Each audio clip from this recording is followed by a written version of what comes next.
Assalamualaikum warahmatullahi wabarakatuh. Pada kesempatan kali ini akan saya lanjutkan untuk materi perkuliahan kimia dasar, yaitu tentang reaksi kimia. Ya, jadi bila di minggu lalu Anda telah mempelajari segala hal tentang molaritas, kali ini akan sedikit saya lanjutkan dan akan kita mengenal, ya, akan saya kenalkan Anda dengan reaksi kimia. Ya, jadi reaksi kimia itu sangat banyak sekali jenisnya, bisa berbagai jenis. Ya, jadi intinya reaksi kimia itu butuh yang namanya reaktan. Ya, reaktan itu adalah bahan kimia yang mengalami perubahan. Jadi ada sesuatu atau ada suatu zat kimia yang bereaksi, namanya reaktan. Proses reaksi kimia itu adalah mengubah reaktan ini menjadi produk, ya, atau bahan kimia yang terbentuk dalam suatu reaksi. Jadi dalam suatu reaksi kimia itu selalu ada bahan yang berubah bentuk atau yang mengalami reaksi yang disebut reaktan, dan ada bagian yang disebut produk atau hasil reaksi tadi. Ya, jadi secara garis besar atau secara umum, reaksi kimia itu adalah reaktan menjadi produk. Misalnya contohnya seperti ini, ya. Ini ada CH4, fase gas, CH4 itu metan. Dia bereaksi dengan oksigen, 2 molekul oksigen menghasilkan CO2, gas, dan H2O.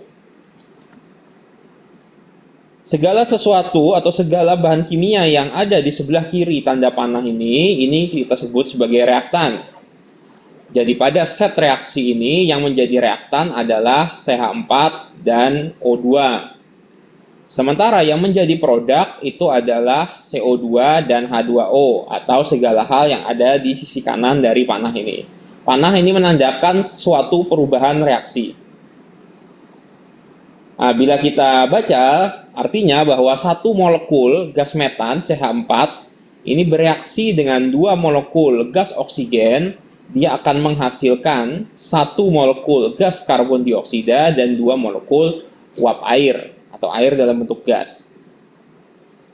Ya, jadi secara umum persamaan pada reaksi kimia itu selalu harus ada yang namanya reaktan, selalu ada yang namanya produk. Nah, tapi biasanya nanti ada lagi sedikit aksesoris kecil agar reaksi kimia itu menjadi lebih bisa dimengerti. Nah, jenis-jenis reaksi kimia yang ada, yang umum ada, pertama yang paling umum itu sebenarnya adalah reaksi kombinasi. Jadi bila ada lebih dari satu reaktan, misalnya ini ada natrium dan klor, dia bereaksi mengkombinasi menjadi satu, ada menjadi NaCl. Artinya bahwa jumlah molekul reaktan itu lebih banyak daripada produk. Maka itu kita bisa sebut sebagai reaksi kombinasi. Menggabungkan lebih dari satu molekul, menggabungkan lebih dari satu reaktan. Sementara kebalikannya itu adalah reaksi dekomposisi. Artinya bahwa satu reaktan itu menjadi lebih dari satu produk. Misalnya H2O itu terdekomposisi menjadi H2 dan O2. Artinya bahwa jumlah produk itu lebih banyak, jumlah molekul produk lebih banyak daripada jumlah molekul reaktannya. Itu kebalikan dari reaksi kombinasi atau disebut reaksi dekomposisi. Nah, sementara ada yang namanya reaksi substitusi.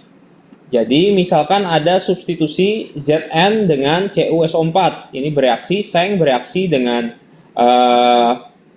tembaga sulfat, ya, menjadi seng sulfat dan tembaga, di mana Zn dan Cu sini bertukar posisi atau bersubstitusi.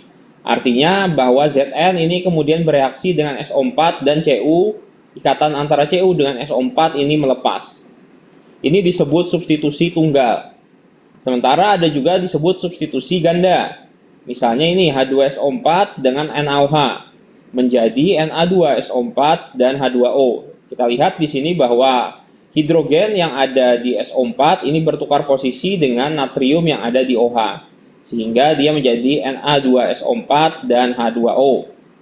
Ini disebut substitusi ganda. Ada lagi yang secara umum ini reaksi pembakaran. Jadi dia bukan substitusi, bukan dekomposisi, tapi kita bisa bilang dia reaksi pembakaran. Secara umum reaksi pembakaran adalah bila suatu rantai karbon ya, misalnya ini C3H8, ini adalah propana, dibakar, artinya dibakar itu adalah direaksikan dengan oksigen pada kondisi panas, dia akan menghasilkan CO2 dan H2O. Nah, jadi secara umum suatu rantai karbon bila dia terbakar secara sempurna maka akan menghasilkan CO2 dan H2O. Ini adalah reaksi pembakaran. Ada lagi bentuk reaksi lain yaitu redox, yaitu reduksi dan oksidasi. Ini lebih kepada pengurangan dan penambahan ion. Jadi muatan. Ini bukan lagi tentang ikatan molekul tapi lebih kepada muatan. Bahwa misalkan kita lihat di sini oksigen yang di sisi reaktan itu kan dia minus 4 muatannya, sementara yang ada di produk itu minus 6. Berarti terjadi reduksi, pengurangan ion, sementara oksidasi terjadi penambahan ion. Ini jenis-jenis reaksi kimia yang umum ada di sekitar kita. Lalu bagaimana reaksi kimia itu bisa terjadi ya? Sebenarnya reaksi itu kan harus paling tidak ada tubrukan antar molekul ya. Jadi dua molekul yang ingin bereaksi itu harus saling bertemu. Ya, harus saling bertemu sehingga terjadi transfer energi. Nah, akibat adanya transfer energi tersebut kemudian bisa digunakan untuk memecah atau membentuk suatu ikatan. Kita ambil contoh reaksi ini ya, ada suatu senyawa yang terdiri dari unsur A dan unsur B ya. AB dia bereaksi dengan C. Kita inginkan supaya produknya adalah Ca. Senyawa dengan komposisi C dan A dan B-nya lepas ya. B-nya lepas dari senyawa A. Nah, opsi 1 bagaimana reaksi ini bisa terjadi? Opsi pertama adalah membentuk reaksi kombinasi. Artinya AB ini kemudian dia dikombinasikan dengan C, membentuk reaksi kombinasi sehingga terbentuk satu molekul, satu senyawa CAB yang terdiri dari C, A, dan B yang saling berikatan satu sama lain. Baru kemudian terjadi dekomposisi bahwa CAB ya, satu molekul ini pecah jadi Ca dan B. Kita dapat sesuai rencana. Ini adalah opsi pertama. Atau bisa juga opsi kedua, dari molekul AB ini dia memecah, artinya terjadi dekomposisi terlebih dahulu. Ya, kalau di opsi 1 ini kan yang ada adalah kombinasi terlebih dahulu.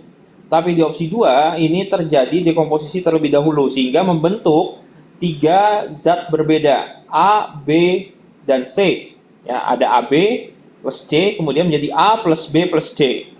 Baru kemudian terjadi kombinasi antara A dengan C, menjadi Ca plus B. Dua-duanya sama-sama dapat ya, tapi ini nanti akan berpengaruh mana yang lebih baik itu tidak bisa dipastikan. Ini nanti akan dilihat juga pengaruhnya, pengaruh suhu, pengaruh tekanan, pengaruh kecepatan reaksi, dan segala macam. Tapi intinya apa? Intinya bahwa untuk mencapai suatu produk pada reaksi kimia itu jalan menuju ke sana itu tidak hanya satu. Ini baru 2 opsi yang mungkin. Sebenarnya opsinya bisa lebih banyak lagi.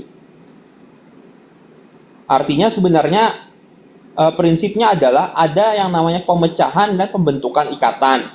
Tinggal yang mana dulu, apakah dipecah dulu baru diikat atau diikat dulu baru dipecah.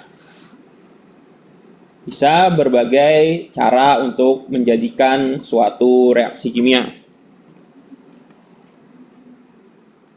Nah, untuk mengatur reaksi kimia supaya sesuai dengan apa yang kita inginkan, itu biasanya kita butuh yang namanya katalis. Katalis ini fungsinya adalah mempercepat reaksi dan mengurangi energi aktivasi. Ya.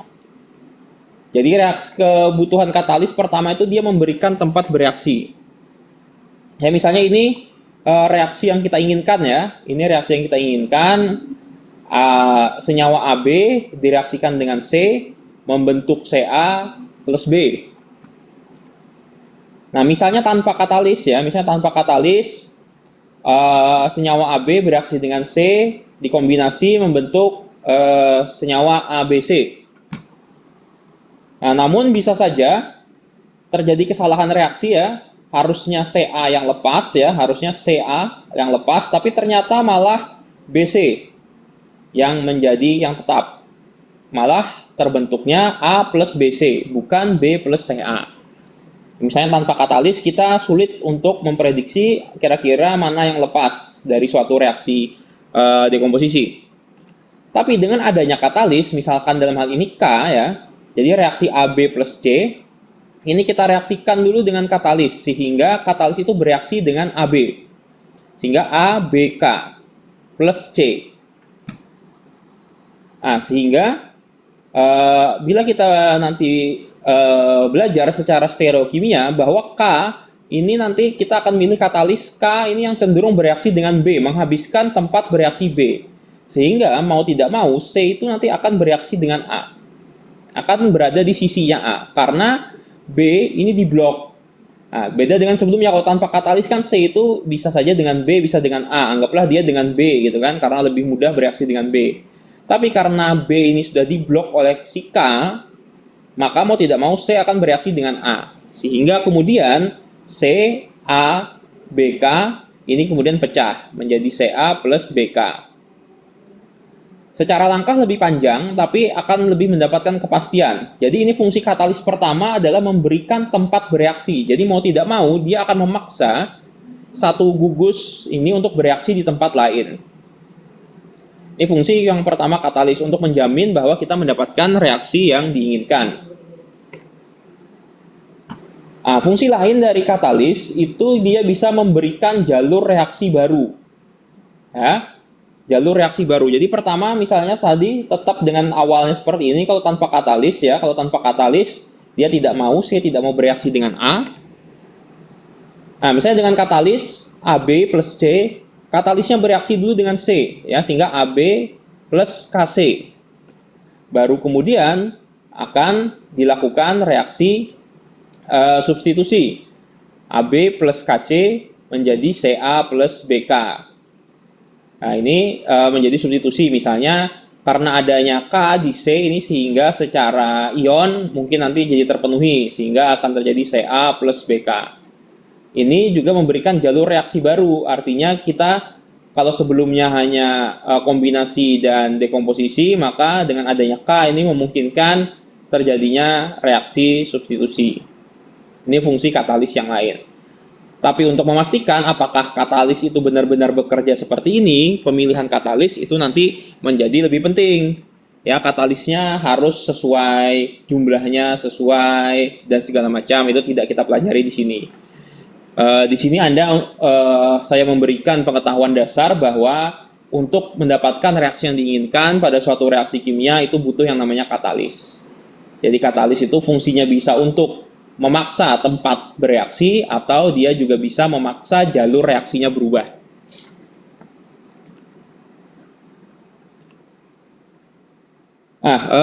Ilmu dasar mengenai perhitungan reaksi kimia itu kita sebut sebagai stoikiometri ya, atau perbandingan kuantitatif antara reaktan dengan produk.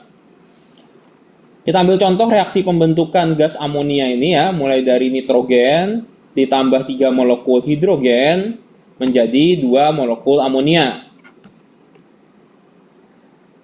Ya, secara umum ya, bahwa di N2 ini ada 1 molekul, di H2 ada 3 molekul, ya, di koefisiennya 3, dan di NH3 ada 2 molekul, koefisiennya 2. Atau secara jumlah molekul, sesuai bilangan Avogadro, N2-nya ada 1, berarti 6,022 kali 10 pangkat 23 molekul, sementara untuk H2 yang 3 berarti 3 kalinya.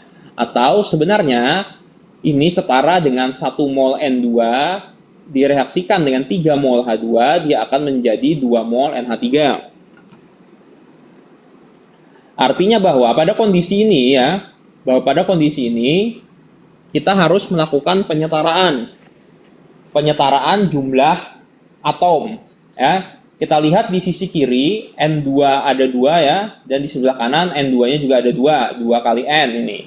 H2-nya ada 6, 3 dikali 2 ini ya, koefisien 3 dikalikan 2, dan di sebelah kanan juga ada 6, 2 kali 3.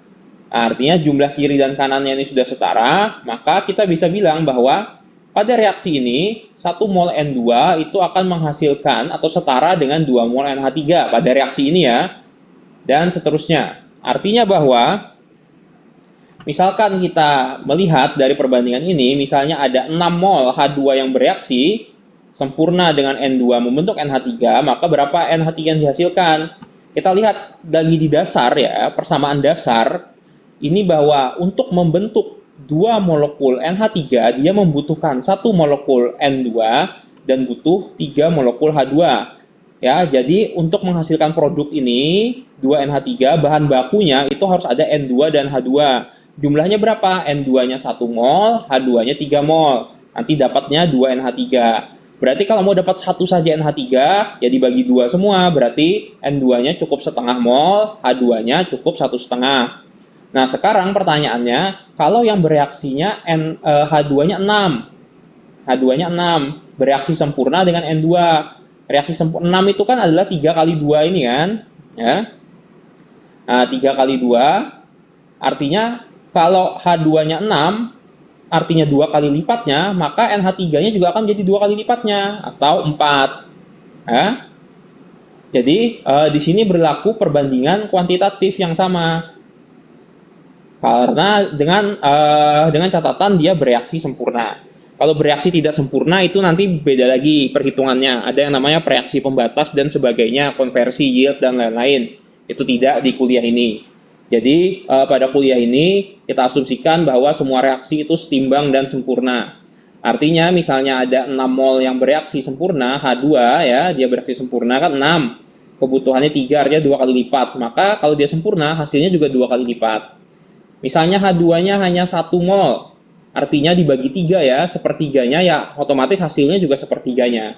Begitu, artinya untuk kesetimbangannya. Jadi suatu reaksi kimia yang sempurna itu apabila kita menambahkan reaktannya 2 kali, ya otomatis produknya akan jadi 2 kali. Kita bagi setengah, ya produknya juga akan setengahnya saja. Begitu seterusnya.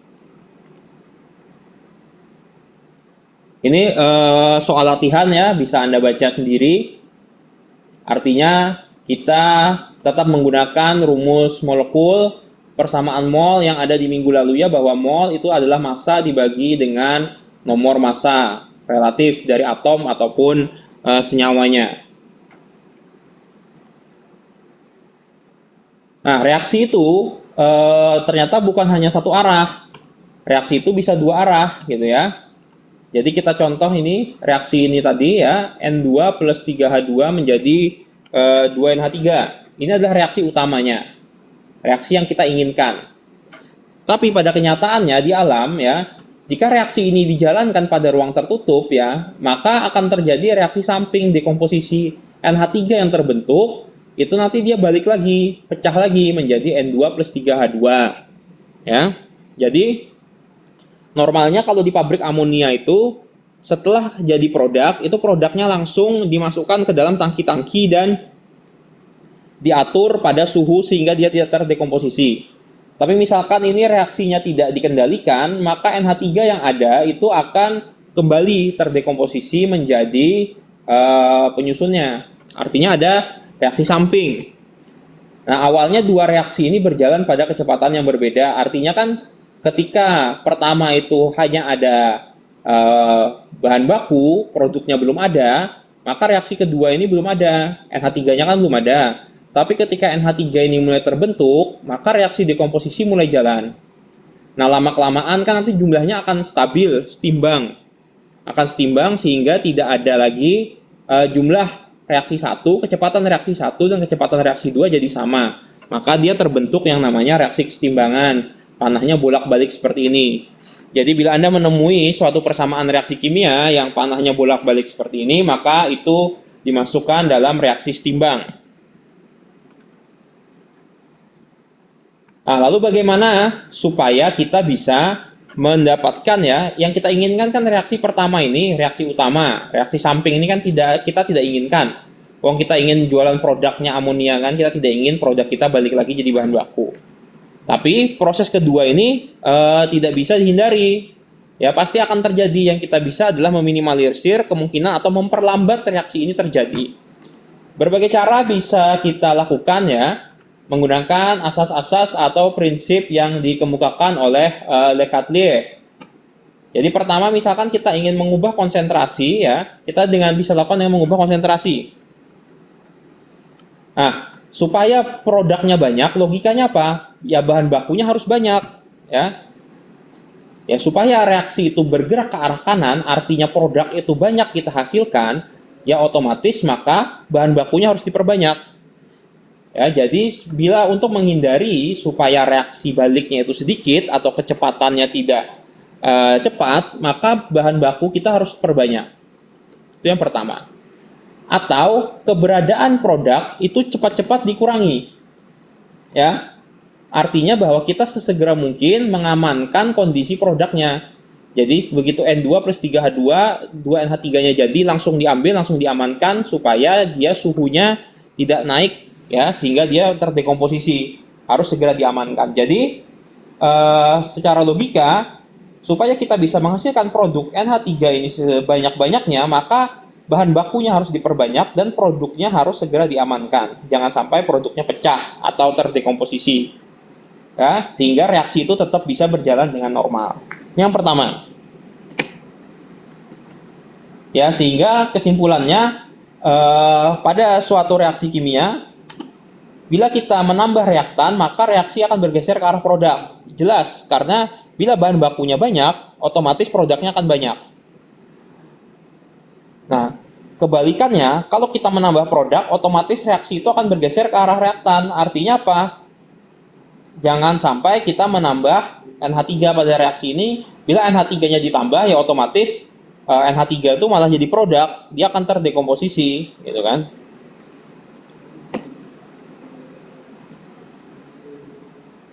Nah, jadi untuk bisa mendapatkan produk sebanyak-banyaknya, kita harus tambah bahan baku atau produknya kita kurangi atau segera kita alihkan produknya, sehingga mau tidak mau kekosongan itu akan diisi oleh reaksi.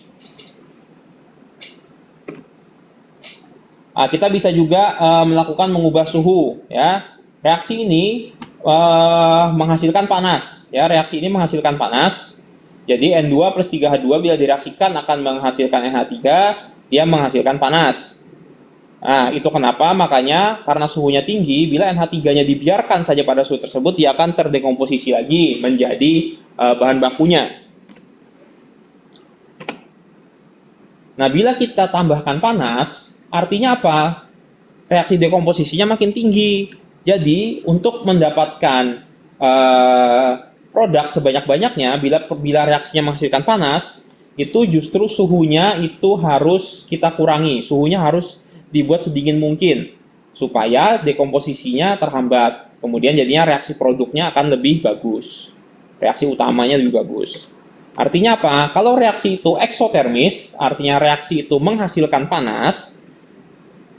Kalau reaksi yang menghasilkan panas, suhu reaksinya itu harus sedingin mungkin supaya produknya tidak balik, tidak terdekomposisi.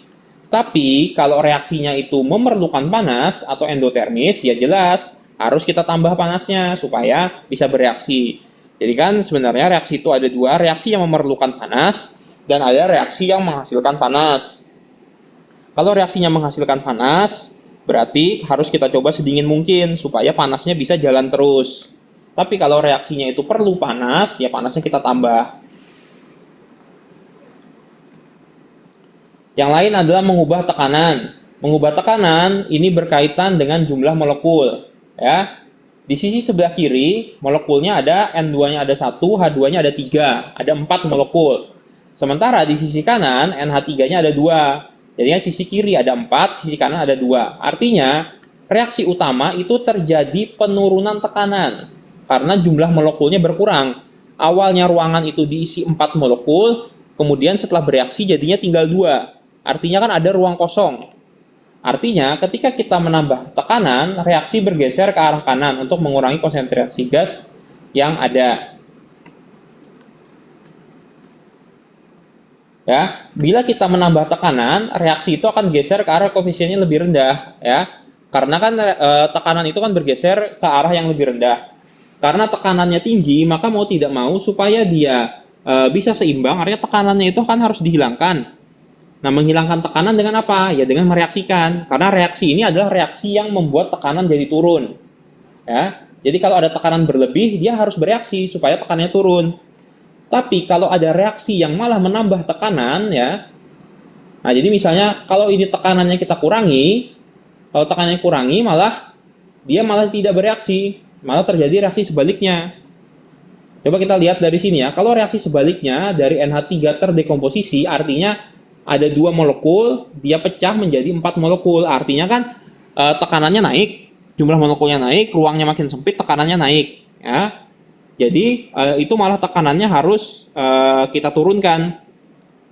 Kita turunkan supaya dia bisa bereaksi, ya tekanannya diturunkan. Tapi kalau reaksinya seperti ini, tekanannya harus ditambah. Jadi kita lihat reaksinya menambah tekanan atau reaksinya mengurangi tekanan gitu. Kita lihat saja kira-kira jumlah molekulnya bertambah atau berkurang.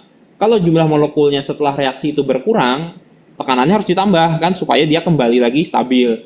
Tapi kalau reaksinya itu malah menaikkan tekanan, ya berarti tekanannya harus kita kurangi supaya dia bisa bereaksi.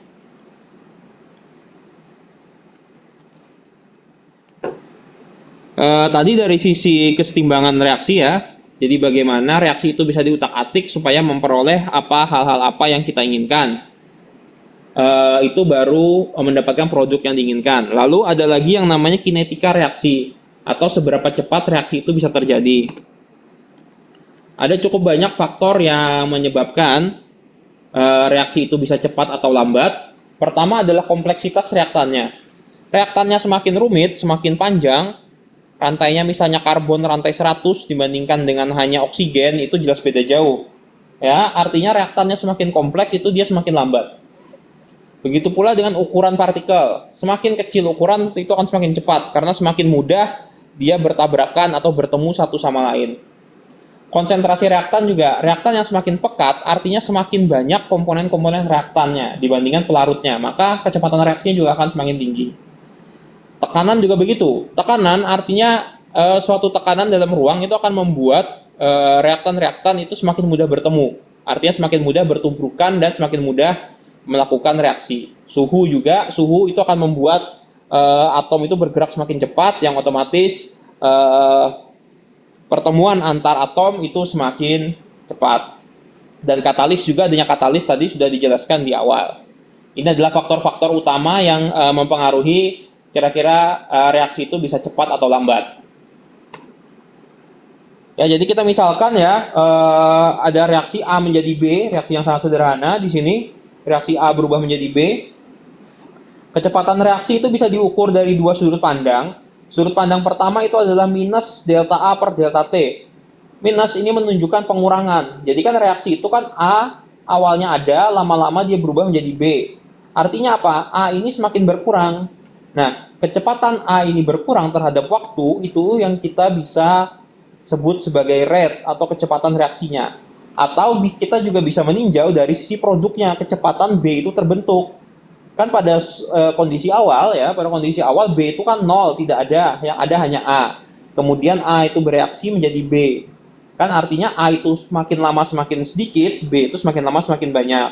Artinya ada kecepatan pengurangan A dan ada kecepatan penambahan B. Ini bisa kita tinjau salah satunya. Nah, misalnya seperti ini ya. Nah, jadi misalkan pada kondisi awal A itu yang berwarna hitam, semuanya hitam. Lama-kelamaan hitamnya berkurang, muncul B yang berwarna merah.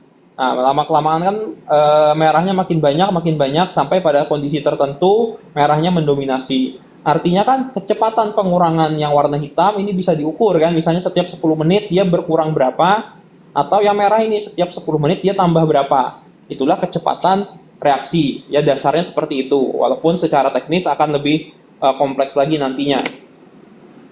Nah, bila kita grafikkan kan bahwa di kondisi T sama dengan 0 ya, kondisi awal adanya cuma molekul A, B itu 0.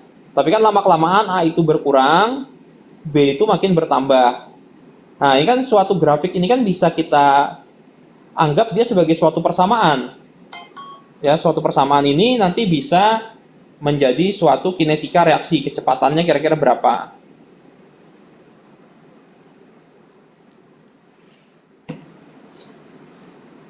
Nah, bila reaksinya lebih kompleks seperti ini ya, ada dua reaktan dan dua produk, maka rate-nya itu kita bisa tinjau, misalnya kita meninjau dari pengurangan ini, maka kita butuh yang namanya order reaksi.